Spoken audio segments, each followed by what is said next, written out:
बिस्मिल्लाहिर्रहमानिर्रहीम। अस्सलाम वालेकुम तमाम 9-10 के स्टूडेंट्स को उर्दू की क्लास में मिस अंजुम की तरफ से खुशामदीद। उम्मीद है तमाम तलबा तलबात अपनी क्लासेस ले रहे होंगे। ऑनलाइन क्लासेस के बारे में भी आपको इन्फॉर्मेशन मिल चुकी हैं और रिकॉर्डेड क्लासेस की तरफ से भी आप लोगों को नॉलेज है। तो अज़ीज़ तलबा तलबात, जैसा कि आपको मैंने अपनी लाइव क्लास में आपको बताया था, इंट्रोडक्शन की क्लास थी हमारी और उसमें मैंने आपको तमाम की तमाम इंस्ट्रक्शंस दे दी थी कि आप किस तरह से आपको अपनी क्लास अटेंड करनी है, और उर्दू का सिलेबस भी मैंने आपको तफसील से बता दिया था। लेकिन बहुत सारे स्टूडेंट ऐसे थे जिन्होंने अभी तक रिकॉर्डेड वीडियोस नहीं देखी हैं। तो अज़ीज़ तलबा, मैं आपको एक दफ़ा फिर तंबीह कर रही हूँ कि अपनी तमाम की तमाम रिकॉर्डेड क्लासेस प्रॉपरली देखिए, और कॉपी मेंटेन करने के बारे में और नोट्स के बारे में भी मैंने आपको इन्फॉर्मेशन दे दी है, और मैं आपके मैसेज का वेट कर रही हूँ। जो मैंने आपसे पूछा है वो आप मुझे बताएंगे। तो बग़ैर किसी तंबीह के, बग़ैर किसी तमहीद बांधने के, मैं आपको आज के सबक के बारे में बता दूं।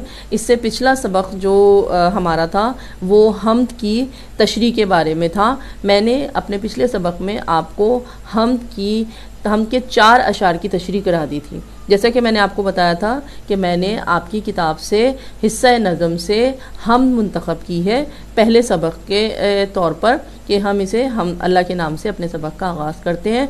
तो 4 अशार की तशरीह पिछले सबक में मैंने आपको करा दी थी। आज के सबक में हम मज़ीद अशार की तशरीह करेंगे। तो बेटा, आप लोग अपनी किताब के सफ़ा नंबर 118 पर देखेंगे तो हम्द मौजूद होगी, लेकिन बहुत सारे स्टूडेंट के पास किताब मौजूद नहीं है, इसलिए मैंने लिख दी है हम्द। जिन अशार की तशरीह मैं आप लोगों को करा रही हूँ वो अशार मैंने लिख दी हैं। देखिए, अब ये आ गए हम लोग अपने अशार की तरफ। जैसे मैंने अभी आपको बताया, 4 अशार की तशरीह मैं आपको करा चुकी हूँ। अब इस सबक में हम 5वें अशार से तशरीह स्टार्ट करेंगे। तो आपकी नज़म हम्द का 5वां शेर है, चराग ऐसे रोशन जो बिन तेल हैं, ये तेरी ही कुदरत के सब खेल हैं। चराग ऐसे रोशन जो बिन तेल हैं, ये तेरी ही कुदरत के सब खेल हैं। इस शेर की तशरीह हम करेंगे। हवाले के बारे में भी डिटेल अलग से वीडियो दे दी गई है। हवाला लिखने के बाद इस शेर की तशरीह क्या होगी, और ये बात भी मैं तशरीह शुरू करने से पहले आपको बता दूं कि मैं हर तशरीह में किसी दूसरे शायर का रिलेटेड शेर भी ऐड कर रही हूँ, और आप लोगों ने भी ऐसे करना है। तो तशरीह स्टार्ट करते हैं। तशरीह की हेडिंग डालने के बाद आप लिखेंगे, पेश नज़र शेर में शायर अल्लाह ताला की अजीम कुदरत बयान करते हुए कह रहा है कि अल्लाह ताला की शान का मज़हर देखते कि सूरज, चाँद और सितारे जब से खुदा ने बनाए हैं इसी तरह रोशन हैं। इन्हें किसी तेल और ईंधन की ज़रूरत ही नहीं है। ये अल्लाह ताला के हुक्म से रोशनी फैला रहे हैं, और इनकी रोशनी कभी मध्यम और ख़त्म नहीं हुई।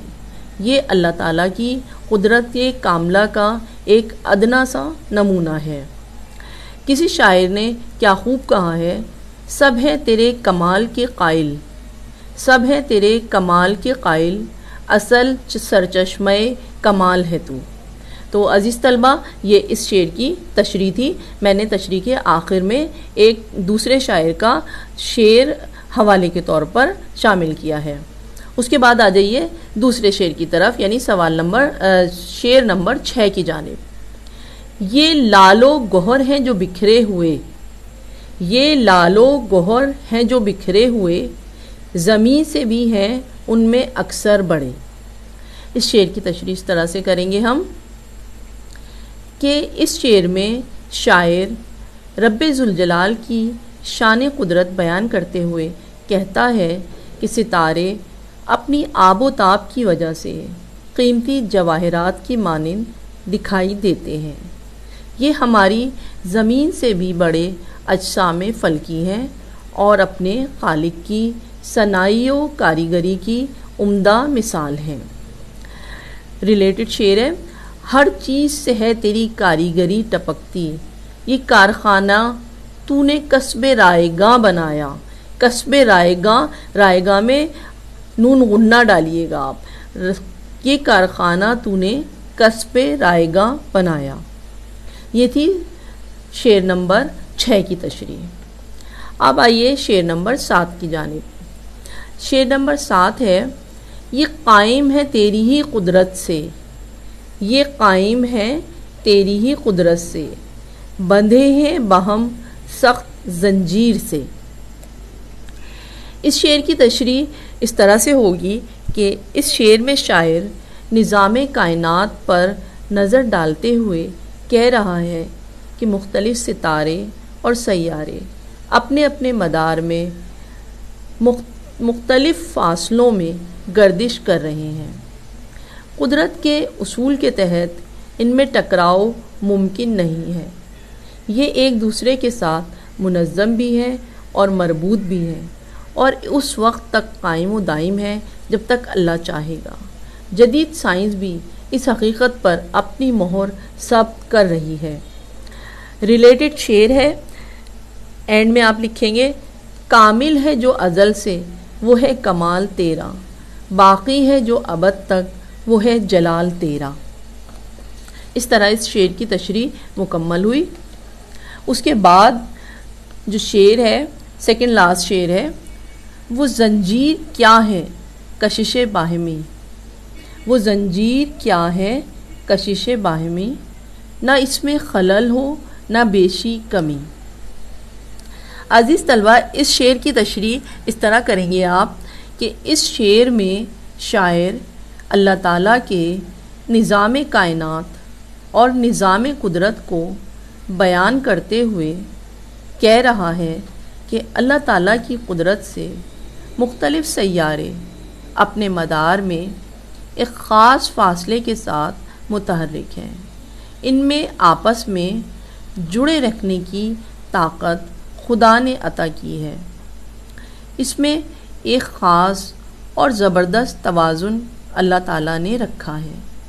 इस निज़ाम कुदरत में कभी कोई रुकावट, खलल और इजाफ़ा व कमी वाक़ई नहीं होती। ये उसकी ज़बरदस्त कुदरत का नमूना है। इससे रिलेटेड शेर जो मैं इस तशरीह में शामिल कर रही हूँ वो है, तेरा सानी नहीं दो आलम में, तेरा सानी नहीं दो आलम में, मालिके मुल्क है बेमिसाल तू। अच्छा, उसके बाद लास्ट और यानी कि आखिरी शेर है इस हमद का, है इन सब का आईने ईजाद एक, हुनर एक है और उस्ताद एक। ये हमद का आखिरी शेर है। अज़ीज़ तलबा, इस शेर की तशरीह इस तरह से होगी। इस शेर में शायर इस आलम आशकारा हकीकत का बरमला एतराफ़ कर रहा है कि इस जुल्म कदा हैरत कदा और आलम रंग व बू में जितनी भी चीज़ें हैं, इन सब का खालिक व मालिक सिर्फ़ और सिर्फ़ अल्लाह ताला ही है। अल्लाह ताला ने फ़क़त कुन कहा, यानी कि हो जा कहा। कुन का मतलब होता है हो जा। अल्लाह ताला ने फ़क़त कुन कहा और ये कायनात वजूद में आ गई। उसकी ये शान है कि उसने कुछ नहीं से ये सब कुछ बना दिया। वही दोनों जहानों का बनाने वाला है। आखिर में आप शेर लिखेंगे, वो कादिर है हर शय पे कुदरत है उसकी, वो कादिर है हर शय पर कुदरत है उसकी, उसी के लिए सारी हम्दो सना है, उसी के लिए सारी हम्दो सना है। शेर लिखने के बाद आखिर में कुरान पाक की एक आयत का हवाला भी दे दें इस शेर में। इसके बाद लिखिए, कुरान मजीद में इरशाद खुदावंदी है, तर्जुमा, हेडिंग डालिए तर्जुमे की और लिखिए, वो ज़ात पाक है, इसके हाथ में हर चीज़ का इख्तिदार है। और ब्रैकेट में लिख दीजिए सूरह अल-मोमिन 88, यानी ये सूरह मोमिन की 88वीं आयत है। तो इस तरह हम के जो अशार थे, इन तमाम अशार की तशरीह मुकम्मल हुई। मैंने कोशिश की है कि ठहर ठहर कर बोलूं ताकि आप जिन लोगों के पास बुक नहीं है, जिन लोगों के पास नोट्स नहीं है, वो इजीली अपनी कॉपी में इसकी तशरीह लिख लें और उनको कोई परेशानी ना हो। इसके अलावा आपने नोट किया होगा कि इसके अंदर काफ़ी मुश्किल अल्फाज तशरीह में इस्तेमाल हुए हैं, तो वो मुश्किल अल्फाज मैं आपको पहले से ही बता चुकी थी कि अब हम 8 की तरह बहुत आसान तशरीह नहीं करेंगे, हमारी तशरीह थोड़ी सी मुश्किल होगी। अब इसका जो मफ़हूम है, जो मैंने आज आपको तशरीह कराई है, आपने कॉपी में तो बिल्कुल इसी तरह से लिखनी है, लेकिन इसका मफ़हूम ताकि आप अच्छी तरह से समझ जाएं, वो इंशाअल्लाह ताला मैं आपको लाइव क्लास में बताऊँगी। लाइव क्लास में मैं इसके कुछ मुश्किल अल्फाज के मायने भी बताऊंगी और इन अशार का मफ़हूम भी बताऊंगी। ठीक है, इस तरह से हमारी इस नज़्म हम की तशरीह मुकम्मल हुई। अगले सबक तक मिस अंजुम को इजाज़त दीजिए। इंशाअल्लाह ताला दूसरे सबक में मुलाकात होगी। अपना बहुत सा ख्याल रखिएगा।